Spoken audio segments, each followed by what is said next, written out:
آداب دوستو، میں ہوں وقاص عزیز اور میری آج کی جو سٹوری ہے، میرا آج کا جو ولاگ ہے وہ بڑا ہٹ کے ہے اور وہ پاکستان کے معروف نعت خواں شہباز قمر فریدی صاحب کے حوالے سے جو خبر ہے وہ گردش کر رہی ہے اس حوالے سے ہے۔ اور آپ اس وقت سکرین پہ شہباز قمر فریدی صاحب کی تصاویر بھی دیکھ رہے ہیں اور اس کے ساتھ ایک ایف آئی آر بھی دیکھ رہے ہیں۔ ایف آئی آر کا متن بھی آپ کے ساتھ شیئر کروں گا، لیکن اس میں دلچسپ بات یہ ہے کہ ایک ای سٹیمپ پیپر بھی گردش کر رہا ہے جس میں وہی مدعیہ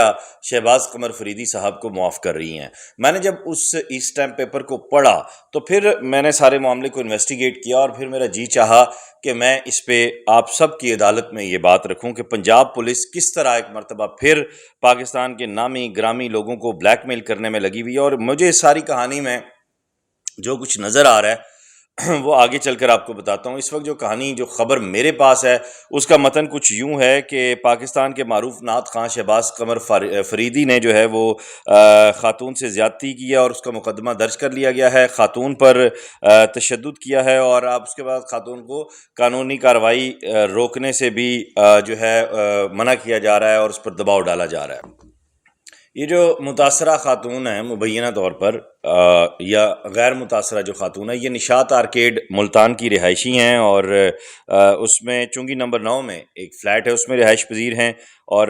ان کے مطابق 5 نومبر کو فلیٹ کے مالکان نے انہیں یہ اطلاع دی کہ جناب وہ فلیٹ کو فروخت کرنا چاہتے ہیں، اس لیے انہیں فوری طور پر خالی کرنا ہوگا۔ اب بیان جو یہاں سے بننا شروع ہوا ہے وہ دیکھیں کہ فلیٹ مالکان نے انہیں کہا کہ فوری طور پر فلیٹ خالی کرنا ہے، جبکہ کرایہ داری ایکٹ اس بات پہ، اور اگر یہ مجھے نہیں لگتا کہ اس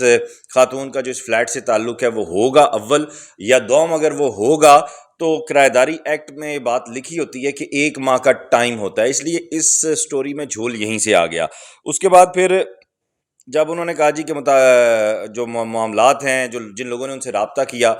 کہ انہیں ٹائم دیا جائے، تو انہوں نے کہا جی جو فلیٹ کے مالک ہیں شہباز قمر فریدی، ان سے ڈائریکٹ بات کریں۔ یہ دوسری بات آ گئی بیچ میں، کیا شہباز قمر فریدی کو نہیں پتا تھا کہ جناب اس نے فلیٹ اگر بیچنا ہے تو وہاں پہ لوگ رہ رہے ہیں اور ان کو 1 ماہ کا ٹائم دینا ہے۔ اس کے بعد پھر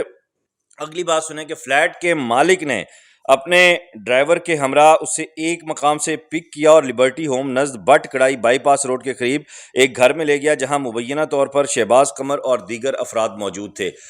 اب سوال یہ پیدا ہوتا ہے کہ فلیٹ کے مالک نے شہباز قمر فریدی سے بات کرنے کے لیے کیوں کہا، اسے پک کر کے وہ شہباز قمر فریدی کے پاس کیوں لے کر گیا، لوکیشن چینج کیوں ہوئی، یہ بڑا اہم سوال ہے۔ اچھا، پھر سوال کا جب میں جواب ڈھونڈتا ہوں تو جی فلیٹ کے پرانے مالک نے شہباز قمر فریدی کا تعارف فلیٹ کے نئے مالک کے طور پر کروایا اور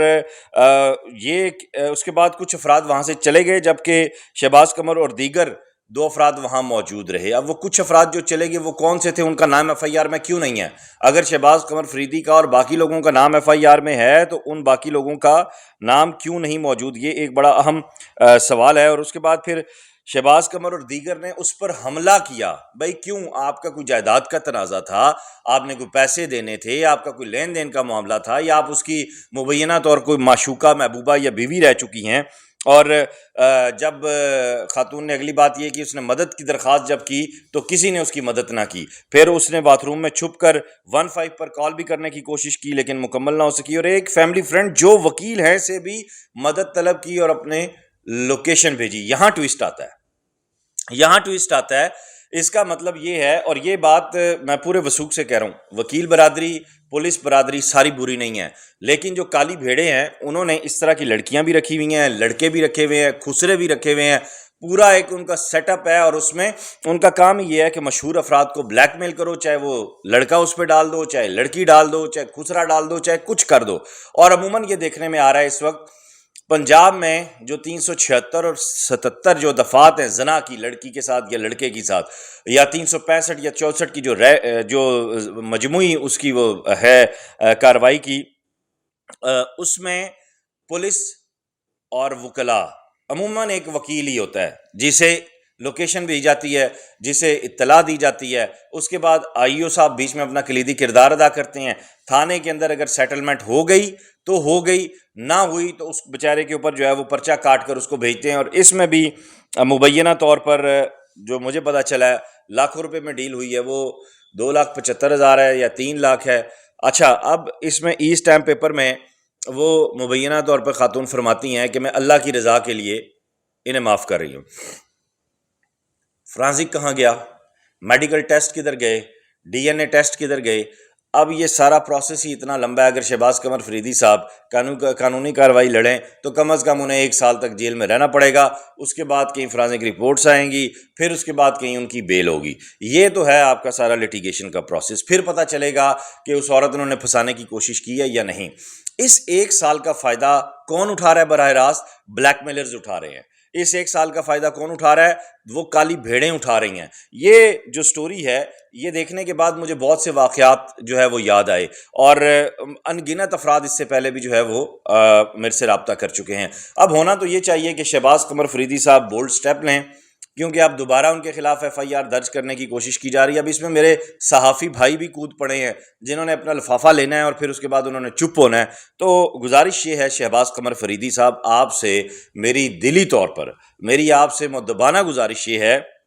اپنے علاقے کے جو بڑے لوگ ہیں، ایم این ایز ہیں، ایم پی ایز ہیں، ان کو بیچ میں رکھیں، بیوروکریسی کے آپ کے جو چاہنے والے لوگ ہیں ان کو بیچ میں رکھیں، اور یہ جو آپ سے مزید رقم کا مطالبہ کر رہے ہیں یہ انہیں دینے کی بجائے اس کرپٹ آئی او اور اس کے خلاف کارروائی کریں، اور اس وکیل کا بار کا لائسنس کینسل کروائیں۔ میں وکیل کا نام نہیں لیتا، میرے پاس اس کا بھی ڈیٹا آ گیا ہے، میں نے خاتون کا نام بھی نہیں لیا، حالانکہ ایف آئی آر میں درج ہے، سب کچھ ہے۔ اس کی وجہ یہ ہے کہ نام لینے سے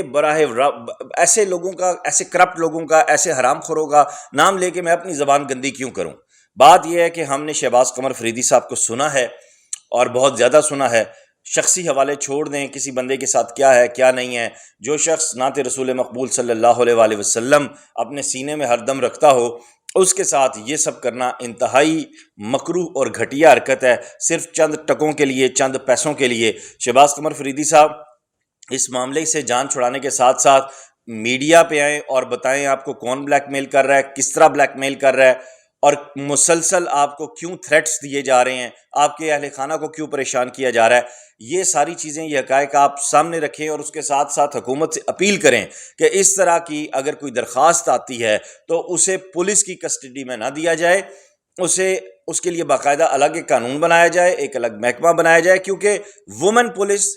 ان کیسز میں سب سے آگے ہے، دبا کے آگے ہے۔ آپ آئیو شائیو کو تو چھوڑ دینا، وہ تو چاہتی ہیں کہ فوراً سے پہلے ہراسمنٹ کا کیس آئے۔ اس معاملے کو اب محسن نقوی صاحب جو وفاقی وزیر داخلہ ہیں اور بھی بہت سارے کام کر رہے ہیں، تو ذرا اس معاملے کو بھی آپ وزارت قانون کے حوالے کریں، ان کیسز کو بھی، اور یہ جو بلیک میلنگ کا دھندا چل رہا ہے اس دھندے کو اب ختم ہونا چاہیے۔ اس ویڈیو لنک کو زیادہ سے زیادہ شیئر کیجیے گا۔ اپنا خیال رکھیے گا۔ خدا حافظ۔